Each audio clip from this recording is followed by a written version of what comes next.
a follow-up video on the pan-fried pancake cake. Is that what I called it? Yeah, so I've got everything ready, so it's just a case of putting things together. I've made pancakes. I've done like a 2-egg pancake batch, and I've made 12 pancakes. So I've taken 4 of the pancakes, cut them in half, and I have layered the inside of the frying pan, like that. So when we turn it out, it'll make a pretty pattern. So kind of layer them around like that, like that. I've oiled the pan as well, so it should just come out nicely. Knock that one up, and we're fine. So we have got there's 4 pancakes there. There's 8 pancakes left. It's just a case of layering up the layers. So that out of the way, and then we'll talk about the ingredients. So I've gone for, can we see, 750 grams of courgettes today, and I've cooked those down and I've cooked out most of the moisture.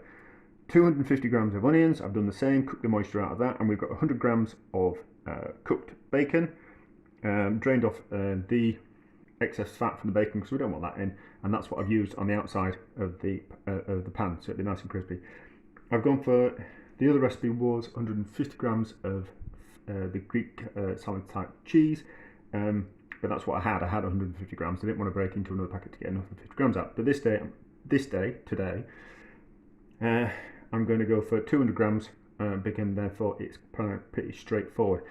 And I do think that a kilo of vegetables is the right kind of ratio. So I could have had 500 grams of courgettes and 500 grams of onion, or 750 grams of onion and 250 grams of courgettes. So as long as there's a kilogram of vegetables, I think that's about the right kind of ratio. Then I've got leftover tomato pasta sauce. Might need a bit more than that, so I've got a smaller jar as well, but that's fine. I make that myself. I've always got it in the cupboard. If I hadn't got that, what I would have done was I would have used a tin of tomatoes, and once I'd cooked off all the vegetables, I would have reduced the tomatoes down in the pan just to get rid of the excess moisture, and that's what I would use. So I reduced it down to about a third the original volume, and then combined everything with that. So it's a tin of tomatoes. I'll use that in the description, so it's a little bit easier.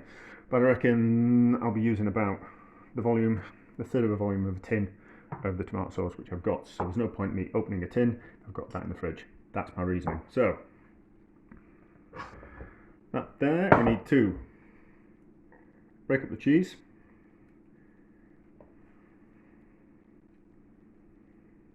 I've already made a mess of my hands. I need to think about pepper.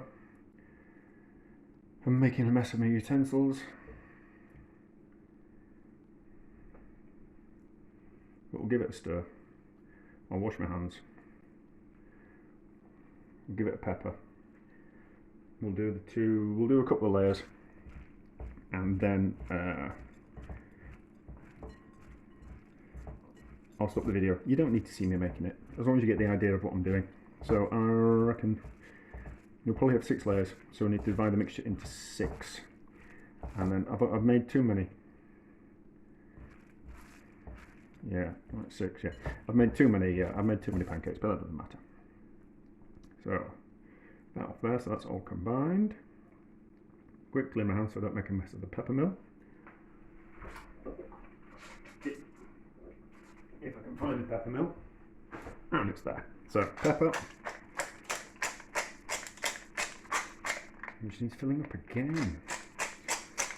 And that. And then the tomato. Right, so I wanted to cook out lots of the moisture from the vegetables because I didn't want it too wet.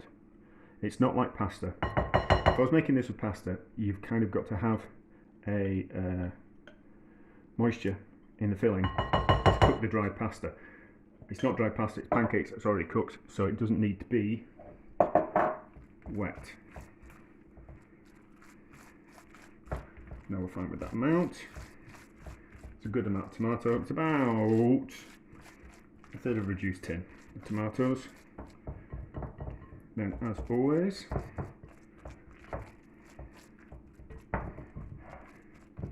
do that, flatten it all down, and then we can divide things up properly. So we're going to do 6 layers of the mixture. So in half, then in a quarter, then in 6, well in thirds of each side, like that. And then we know in each level we're going to get the right amount of portion per level. So first level, that's that.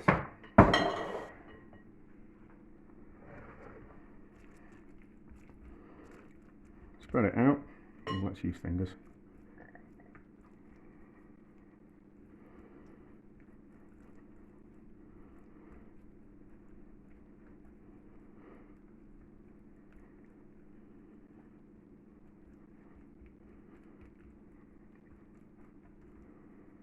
Not sure there's going to be enough filling in each and divide it into 6, but it doesn't matter. This is more about it being a vehicle for crispy pancakes. So that's that. And then pancake on top. Squish down. Next amount of filling.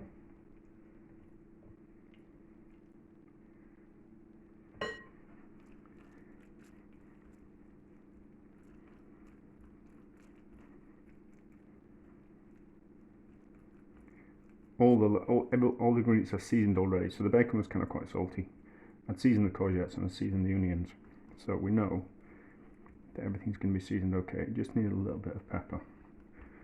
I didn't taste it because I kind of know how much pepper it needed. So next layer, like that, and then we'll carry on until we've run out of filling. So you don't need to see that. Oh, we need to put some pesto in as well. Right, so I'll do a layer of pesto. Washing the hands again, because I forgot. So, nearly homemade pesto season.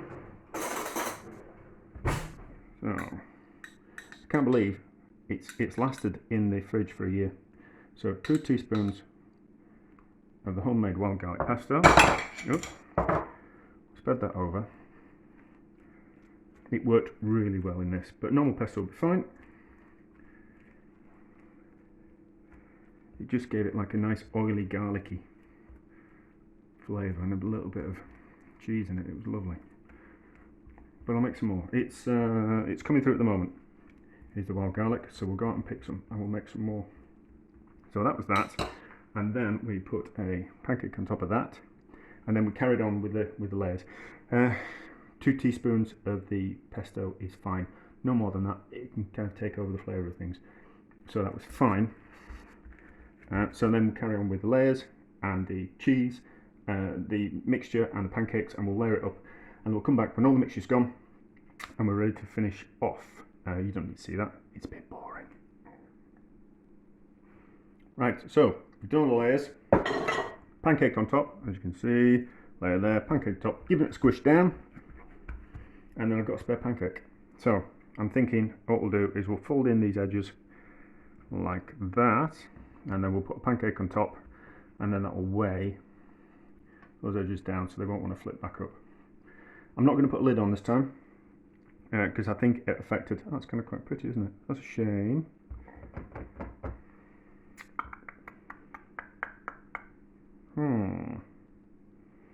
That's kind of a shame. But we're gonna turn it. We're not going to see that anyway. Yeah. That's kind of quite interesting, which poses more questions and things that I need to answer. So we'll fold over and then we'll put the other pancake on top, and then I'll keep those down, so if they want to, they won't move. That's fine. So we'll bake in the oven, 180 degrees, 40 minutes, maybe 50, maybe an hour. We'll see how we go, but it should go nice crispy on the outside. I'm not going to put a lid on this time because I think it affected the crispiness of the outside. It tended to steam around the edges, and whereas it should have gone crispy if I'd have fried it on top of the stove like I planned to do, the lid stopped it from going crispy on the outsides, which was my plan, and when it turned out to be nice and crispy type of thing. So no lid this time. I'm just going to put it in the oven, and it'll go crispy all over, and it should be nice. It should be nice. It's going to be nice. The ingredients were nice. It worked last time. It'll be nice. So we'll see how we go. So no frying this time. Straight in the oven, 40 minutes, we'll see how it is, maybe 50, maybe an hour, but 180, and we'll see how it goes. We are ready.